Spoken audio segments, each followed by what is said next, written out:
Salah saya, kesalahan saya yang terbesar selama ini. Salah saya selalu membayang-bayangkan hidup ini.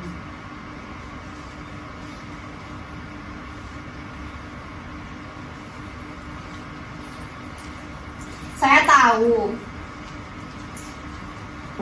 tapi itu urusan saya pribadi. Memang sering kau ngomong, bahkan terlalu sering. Hidup ini bukan untuk dibayang-bayangkan. Hidup ini bukan untuk diimpi-impikan. Hidup ini untuk dijalani, untuk disaksikan. Dilihat dengan mata, didengar dengan telinga. Ya, tapi itu urusan saya pribadi. Dengar kau, Cong. Siapapun tidak berhak melarang saya melamun atau mengenangkan bekas pacar-pacar saya. Juga tak ada hakmu melarang saya mengenangkan hidung si Benny Brewok. Itu hak saya.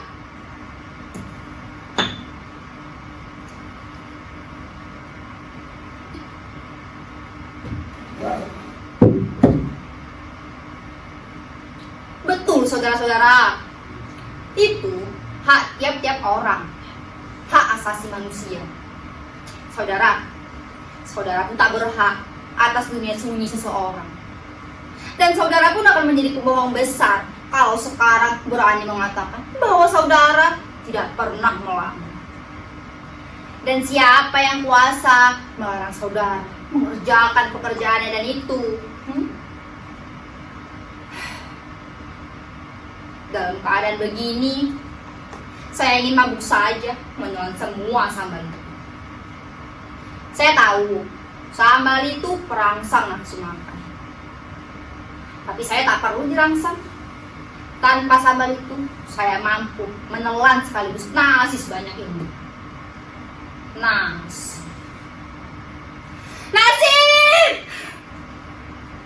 Ya, nasib. Nasib. Cuma sebulan. Sejak lebih dari 2 tahun saya menjadi istrinya, pernah makan agak lumayan. Malah tidak lebih sebulan, 23 hari. Itulah bulan pertama saya seranjang dengan lelaki itu. Maksud saya Mas Broto. Barangkali saudara-saudara mengira saya berdusta, mengada-ngada. Tempe dan cuma 5 kerat. Yang 5 kerat lagi saya simpan untuk nanti malam. Sayur bayam, daun singkong, masih agak lumayan. Kalau tanggal 20, saya hanya akan mengatakan bahwa semua ini gila-gilaan. Apakah dunia sekarang tidak waktunya untuk anak-anak orang lain? Sementara dia sendiri tidak memiliki seorang anak pun. Mengajar dari pagi sampai siang, dari siang sampai sore. Malam terpaksa ia gunakan untuk kursus agar bisa keluar dari nasib jeleknya.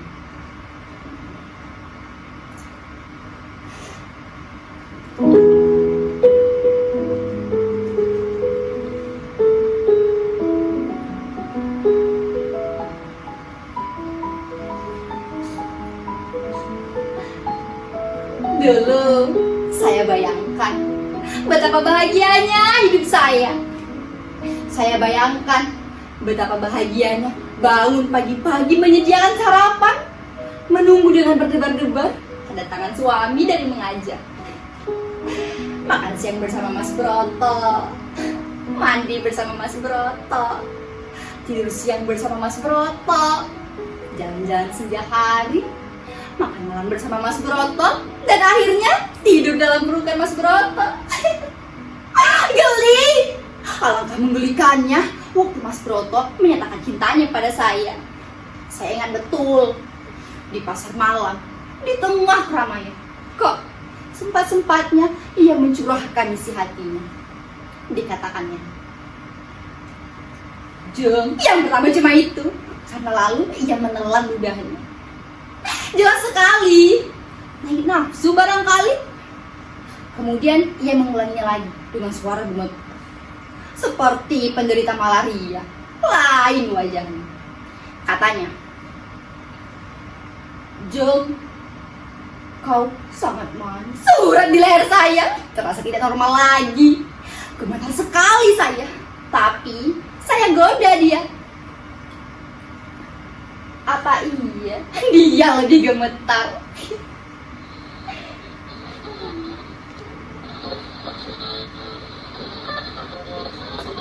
Mati radio itu.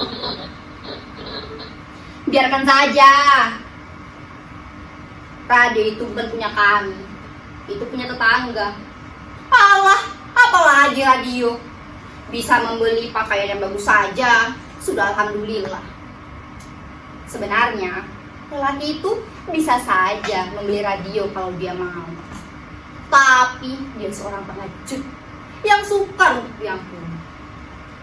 Kan dia mengajar di SMP partikulir kalau sore. Suatu ketika ada seorang juragan yang datang kemari. Juragan itu punya seorang anak yang bengalnya seperti setan keranjing. Nah, juragan itu datang kemari mengharapkan suami saya dapat menolong anaknya naik kelas. Sudah umum, tentu saja juragan itu membawa amplop. Tapi suami saya adalah seorang pengecut yang bodoh seperti kerbau. Dia menolak amplop itu, sementara ia berjanji akan menolong anaknya naik kelas. Untung saja kemudian saya mendengar bahwa anak setan itu betul-betul tidak naik kelas. Tak siapa yang tahu. Sombong betul tetangga itu. Apa dia pikir cuma dia yang bisa mendengar? Woi! Marah saya. Seminggu yang lalu saya bertengkar dengan suami saya lantaran tetangga yang sok itu. Tak tahan saya lagi. Mas Broto malah membela tetangga itu. Kalian tahu apa yang dikatakan suami saya? Jeng, sabar. Sabar apa? Saya bilang, kalau terus-terusan begini, kita tak akan pernah punya tetangga. Apa kita diberi makan tetangga? Bertolak pinggang saya. Karena begitu marahnya, sampai-sampai saya berteriak. Apa kau tidak merasakan bagaimana dia menghina kita dengan radionya itu? Apa kata suami saya? Itu bukan penghinaan. Itu kemurahan. Dengan memperdengarkan radionya sekeras itu, tentu yang maksudkan agar kita pun turut menikmatinya. Katanya. Begitu geramnya saya, sampai-sampai jadi saya hampir putus saya gigit. Lalu saya berteriak lebih keras. Kau memang batu! Batu! Kau tidak pernah merasakan bagaimana mereka menghina kita dengan baju-bajunya yang baru, dengan perhiasannya. Bahkan ketika ia memakai gigi emas, ia selalu saja bertengger di atas jendela. Lalu saya menangis.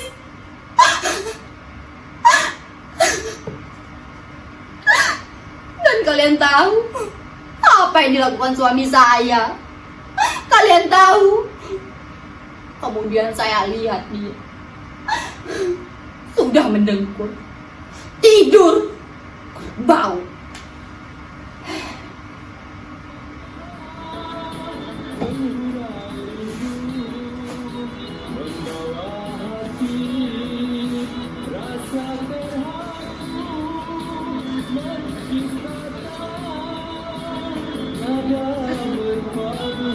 Dulu ketika berpacaran dengan Mas Benny Derewo itu, saya kerap berkirim-kiriman lagu lewat radio.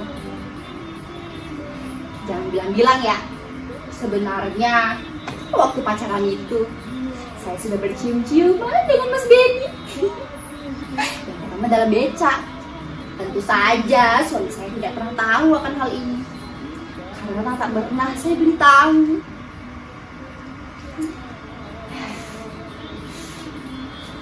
Di rumah bapak saya juga ada radio, meskipun cuma radio roti. Setiap hari Kamis siang seperti ini, telinga saya dekatkan dengan radio dengan hati dak dikduk. Kalau terdengar penyiar berkata, kemudian lalu ini diminta oleh Mas Beni Sungkowo ditunjukkan kepada Dikrita Kartika Sekota seraya berkata, kapan kita berenang lagi? Hancur hati saya. Dari beberapa teman saya dengar, ia sekarang menjadi tentara. Pangkatnya kopral kalau tak salah. Terus terang saya katakan, sebenarnya dia mencintai saya setengah mati.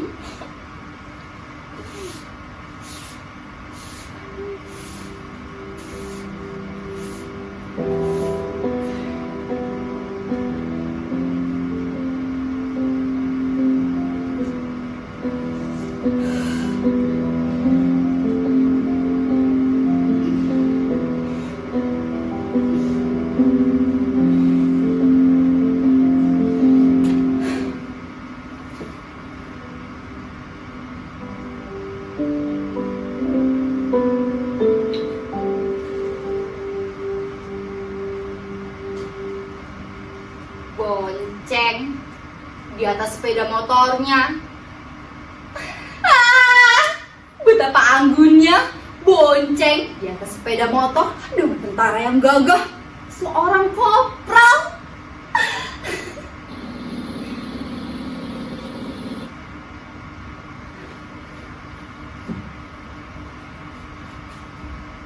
Mas Beni, lama nian kita tak pernah bersua. Mas Beni sekarang sombong. Beberapa hari yang lalu saya lihat Mas naik sepeda dekat pemandian itu. Tapi Mas diam saja. Pura-pura makan tahu. Pura-pura tidak tahu. Mas, kenapa segan-segan? Suami saya tidak di rumah. Jam berapa sekarang? Masih agak lama baru dia pulang.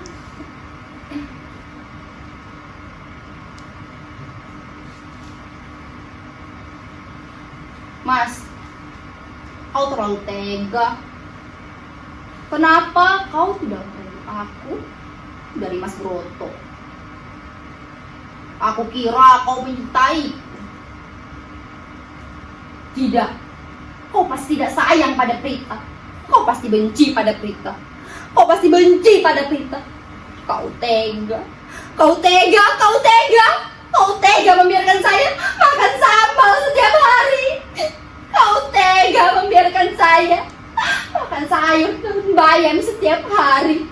Kau tega membiarkan saya makan sayur daun singkong setelah tanggal 20 setiap bulannya. Kau tega. Kau tega. Kau tega. Kau tega.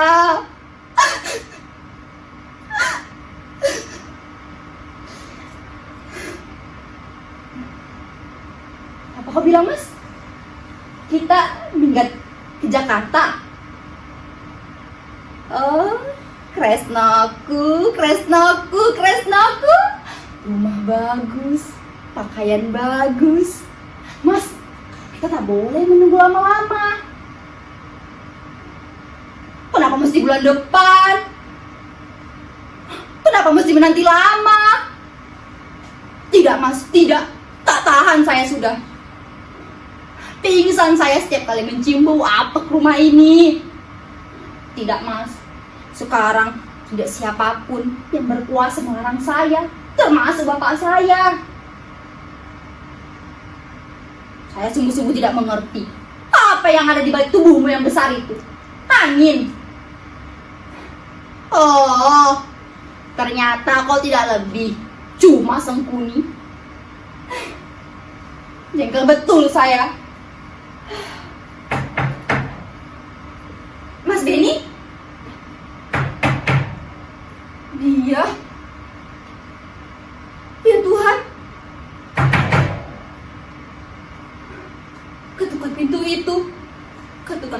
suami saya. Saya menyesal sekali. Kenapa tidak berpikiran demikian? Salah saya. Kesalahan saya yang terbesar selama ini. Karena saya selalu membayang-bayangkan hidup ini.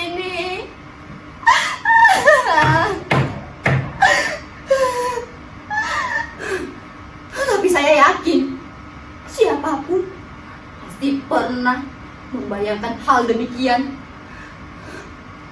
Kalian tentu tahu apa yang sebaiknya saya perbuat sekarang. Sebagai istri yang baik, saya akan menghapus air mata saya, seolah saya tidak habis menangis. Kemudian saya akan menyambut suami saya dengan manis dan mesra, seolah-olah saya tidak habis berpikiran apapun. Saya akan berperilaku seakan-akan saya tidak membayangkan apa-apa.